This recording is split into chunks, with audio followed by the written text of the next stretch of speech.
1918 إلى عام 1928، حيث تم شراء الأرض التي أقيمت عليها الكنيسة، وتمت الإنشاءات وسط صلوات وطلبات شعب الكنيسة.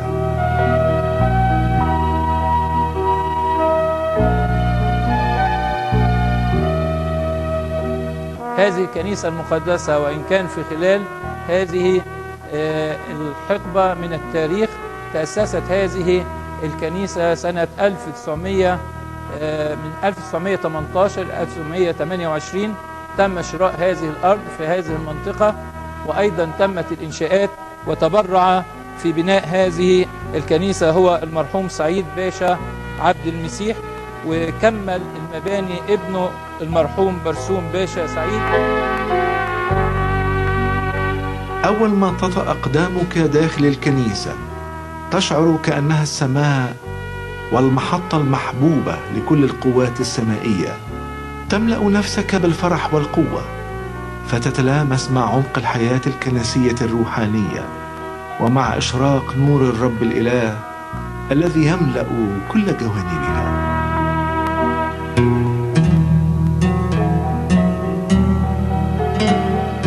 فتجد في صحن الكنيسة الأيقونات التي تنقل كل فكرك عبر الزمان لترى أحداث حياة السيد المسيح له المجد على الأرض. ترى الملاك جبرائيل وهو يبشر العذراء الملكة السماء الثانية بميلاد مخلص العالم.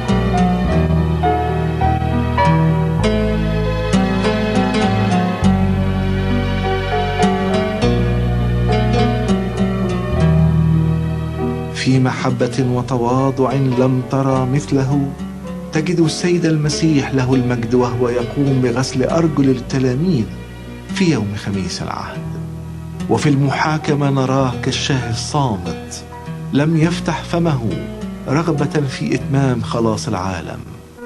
على الصليب رؤيتنا للدم يقطر من جنبه يثير داخلنا الحزن على خطايانا، وتمتلئ قلوبنا بالفرح عند قيامة السيد المسيح من بين الأموات كاسرا قوات الشر.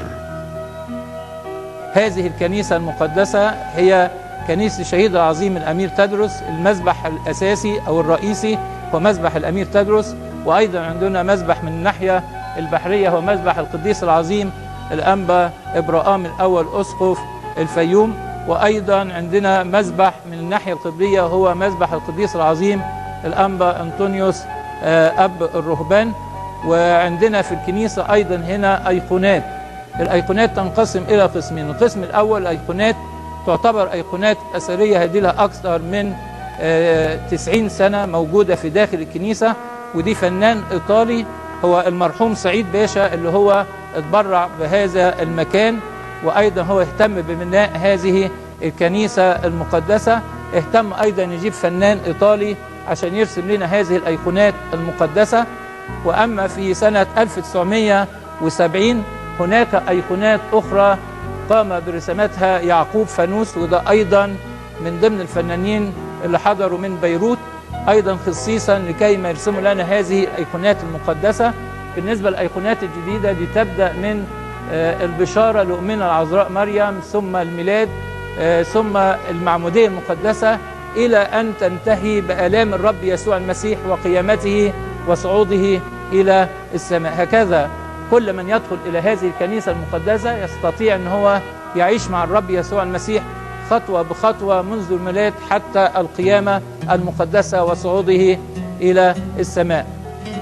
إذا رفعت أنظارك للأعلى ترى قبة الكنيسة بها السراج المنير، كوكب الصبح الزارع الأمين السيد المسيح له المجد.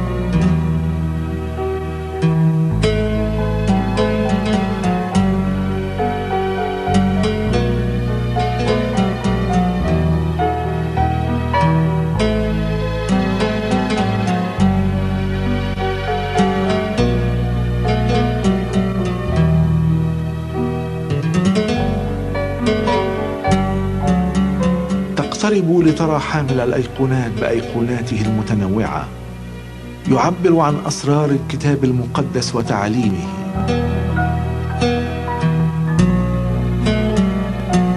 تحتوي الكنيسة على 3 مذابح: المذبح الأوسط باسم الأمير تدرس الشطبي، وترى داخله قدوس القديسين النور من نور الفخاري المحب السيد المسيح له المجد، جالسا على عرش مجده الأقدس. المذبح البحري باسم الأنبا إبراهام، وفي شرقيته ترى أيقونة للشهيدة العفيفة دميانة. المجد لله في الأعالي، وعلى الأرض السلام، وبالناس المسرة. بهذه الآية تدخل إلى المذبح القبلي الذي على اسم الأنبا أنطونيوس، وتجد في شرقيته أيقونة للقديس تكله هيمنوت.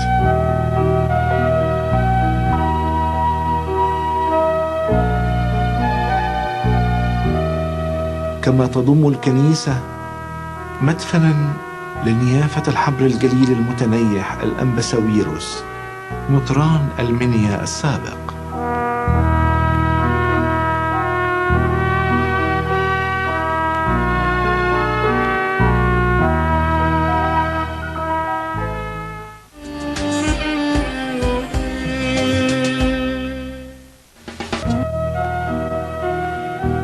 الخدمة في الكنيسة تسير في طريق الإيمان الواثق والقلب الحنون كسيدها، تسعى لخلاص البعيدين، تنير الطريق للذين يجهلون كيف يعرفون الله.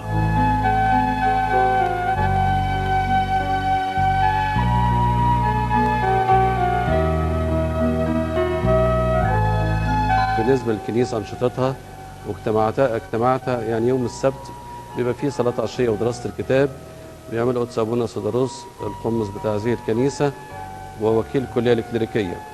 يوم الأحد بيبقى عندنا اجتماع الصم والبكم والأنشطة المختلفة بتاعتهم. يوم الاثنين في اجتماع الشابات، والثلاث السيدات.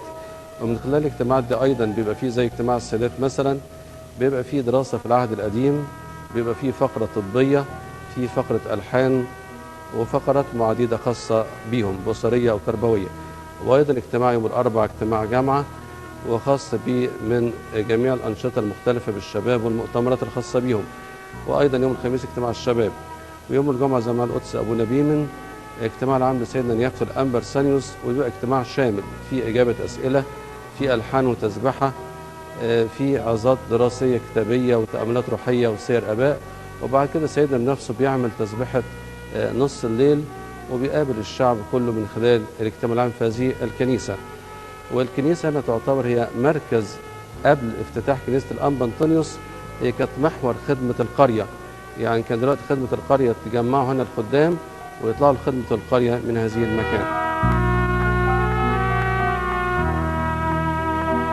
الخدمة الكشفية التي تبني داخل نفوس أبنائها كيفية الاعتماد على النفس في مواجهة الصعاب من خلال التعليم والتدريبات، وشعاراتها حيث تعلم الأطفال كيفية صنع الخيام وكيف يقيموا معسكرا رياضيا سليما. طريق السما وضيق سكتنا، مسحنا نكتب شخصياتنا، خطوته سابقة خطواتنا، لف لغنا كشافتنا، كشافة بتحكي قصص أبطال، بنخلي الواجب وسط جبال، مولد جاي يحكي الأجيال عن إبراهيم أعظم رحال. كما تهتم الكنيسة بالارتقاء بفكر أبنائها الصغار وإشباعهم بكلام الكتاب المقدس والسمو بأرواحهم عن طريق الترانيم الروحية التي تملأ قلوبهم بالفرح السمائي.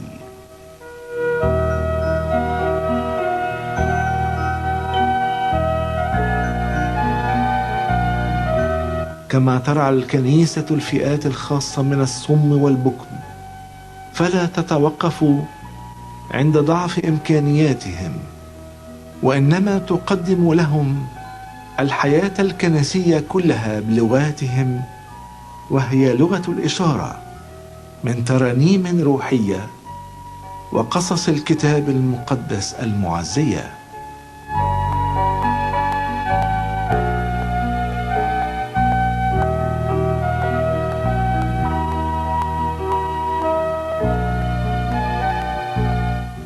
كما تحرص الكنيسة على تعليم أبنائها الألحان القبطية التي تنقل أفكارهم من الميول الرديئة إلى الميول الحسنة، تربطهم بالأبدية والسمائيين.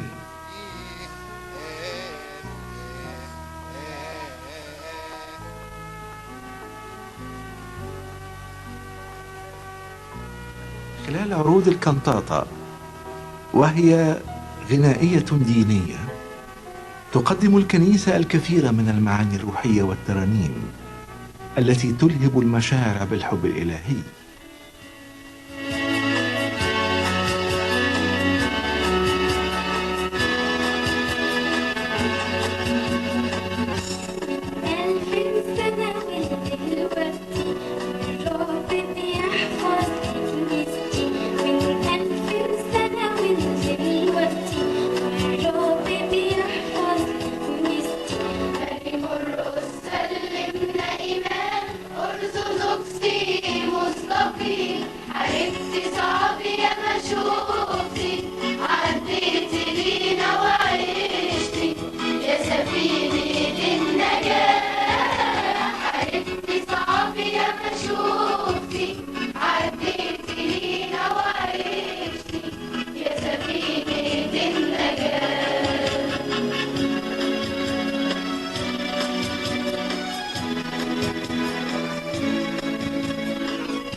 الكانتاتا هي خدمة متميزة بها كنيستنا جدا في مهرجان الكرازة.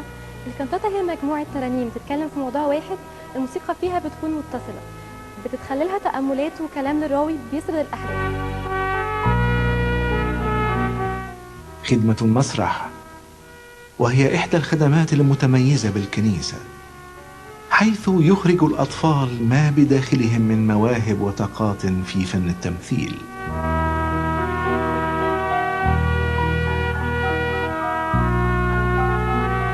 احنا هنا في خدمة المسرح في كنيسة الأمير تدرس بالمنيا. أول شيء طبعا بنحب نهتم بيه هو الجانب الروحي، وده عن طريق ان احنا بنحاول نخلي الشباب ترتبط أكتر بالكنيسة، ولينا طبعا تسبيحة بنحضرها كلنا مع بعض عشان ننمي روح الفريق الواحد بيننا وبين بعض.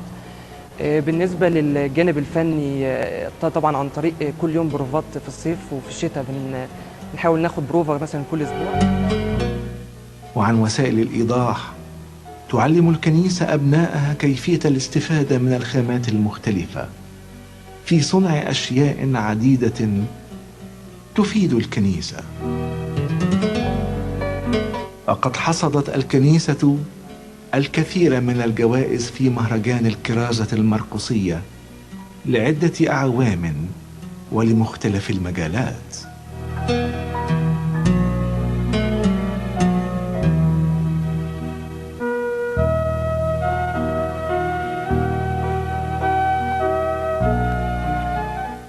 كنيسة الأمير تدرس الشطبي بالمنيا علامة مضيئة في قلوب الكثيرين.